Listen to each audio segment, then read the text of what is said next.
నిమజ్జనం లేదా శోభాయాత్రలు ఇవన్నీ చాలా ఒకలాంటి జోష్ ఉంటుంది. లైక్ ఆ డీజే సౌండ్స్, ఆఫ్ కోర్స్ ఇప్పుడు డీజేని కూడా బ్యాన్ చేశారు. లైక్ మన కళలు ఏవైతే డప్పులు చప్పుళ్ళు వాటితో పాటు దేవుళ్ళని తీసుకువెళ్ళి అక్కడ నిమజ్జనం చేయడం, ఆ జోష్ అనేది చిన్నప్పటి నుండి అది ఇప్పటికీ అలానే, అంటే మీ చిన్నప్పటి నుండి ఇప్పుడు ఈ రోజు చిన్న పిల్లల దాకా సేమ్ అలానే ఉంది.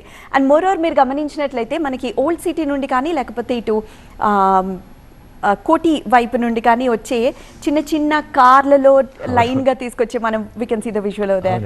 సో అలాంటి తీసుకొచ్చే చిన్న చిన్న బొమ్మలు అవి ఇంకా పిల్లల్లో ఇంకా జోష్ నింపుతాయి అనుకుంటారు కదా. సో అంటే మీ ఇంట్లో వాళ్ళకి ఇంకా మీ ఎక్స్టెండెడ్ ఫ్యామిలీ వాళ్ళు కూడా ఏమన్నా అట్లా పెట్టి ఎంజాయ్ చేస్తారా? నేను చూశానండి. యాక్చువల్గా ఒక చిన్న ఇన్సిడెంట్ కూడా జరిగింది చాలా సంవత్సరాల క్రితం అన్నమాట. పంజగుట్లో ఇక్కడ అన్నీ వెళ్తుంటే నేను మా నెవ్యూని నీసిని తీసుకొని వెళ్ళానమాట చూడటానికి. అందులో చాలామంది ఇలా చిన్న చిన్న వినాయకులను తీసుకెళ్తున్నారు. ఒక బండి ఆగిపోయిందండి. ఒక బండి ఆగిపోయింది. ఎవరో ఇది నిజంగా చూసిన సంఘటన. ఒక చిన్న పిల్లోడు అక్కడికి వెళ్ళి దాని మీద డ్యాన్స్ చేస్తా అంటున్నారు, ఒప్పుకోలేదు. వాళ్ళ ఫాదర్ వద్దంటున్నారు, వాళ్ళు కదా, బండి ఆగిపోయింది.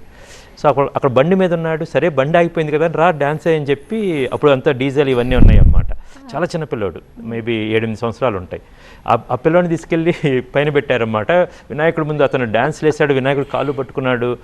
మన కూలీ నెంబర్ 1లో దండాలయ ఉండాలయ పాట పెట్టారు, దానికి అతను డ్యాన్స్ వేస్తూ ఉన్నారండి. అయిపోయింది, అతను డ్యాన్స్ ఫినిష్ చేశాడు. ఇప్పుడు వాళ్ళు ఇంకా హ్యాపీనా అన్నాడు. ఆ పెద్ద హ్యాపీ అని అబ్బాయి దిగాడండి, బండి స్టార్ట్ అయింది. అందరూ ఒక్కసారి జై గణేష్, ఒక విధమైన ఉద్వేగం వచ్చింది అందరికీ. జై బలో గణేష్ మహారాజ్కి అన్నారు. ఆ పిల్లడు వంక నేను ఆశ్చర్యంగా చూశాను. మళ్ళీ కొబ్బరి కొట్టి హారతి తీసుకెళ్లారన్నమాట. అంటే ఆ పిల్లోడు అలా చేయటానికే వినాయకుడు అలా దగ్గర పిలుచుకున్నాడా అనిపించింది అప్పుడు అన్నమాట. అదొక మంచి మూమెంట్ లైఫ్లో. వండర్ఫుల్. అండ్ విఘ్నాలు తొలగించే వినాయకుడు అంటూ ఉంటారు. సో అలా మీరు ఎప్పుడన్నా కోరుకున్నది ఆ విఘ్నాన్ని తొలగించిన సందర్భాలు కూడా ఉన్నాయా? అంటే ఆయన విఘ్నకర్త అండి, విఘ్నాధిపతి. కొన్నిసార్లు విఘ్నాలు తొలగిస్తాడు, కొన్నిసార్లు విఘ్నాలు కలిగిస్తాడు కూడా అండి. ఇక్కడ నుంచి బయటకు వెళ్తున్నప్పుడు ఇంటి గడపకి బొట్టనీళ్ళు కొట్టుకుంది, రక్తం అయింది. అయ్యో ఇదేంటి అపశకునం, ఏంటి విఘ్నం, ఏంటి విఘ్నరాజా అన్నాం. కానీ మనం అలా ముందుకెళ్ళి ఉంటే ఏ బస్సు వచ్చేదేమో. సో ఆయన ఇలాంటి విఘ్నాలు కూడా కనిపిస్తాడండి లైఫ్లో. Everything is ups and downs అన్నమాట. ప్రతిదీ ఆయన ఇస్తున్నట్టుగానే తీసుకొని గట్టిగా ప్రార్థించి ముందుకు వెళ్ళిపోవటమేనండి. సో చైతన్య గారు, మీరు కూడా ఇదే బిలీవ్ చేస్తారా? అంటే సార్ చెప్పినట్టు ఏదైనా సందర్భం ఉందా అలాగా? పర్టికులర్ ఇన్సిడెంట్ అంటూ ఏం లేదండి. బట్ అదే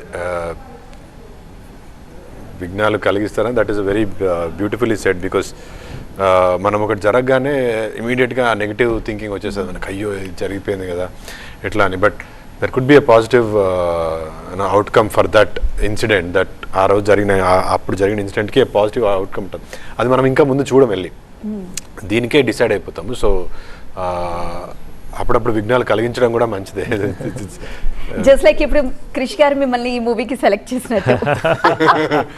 ఎందుకంటే వెర్సటైల్ మీరు చేసి ఉన్నారు కాబట్టి ఆయన పిలిపించి మీరు చెయ్యండి అనగానే మీరు అవన్నీ చూపించారు.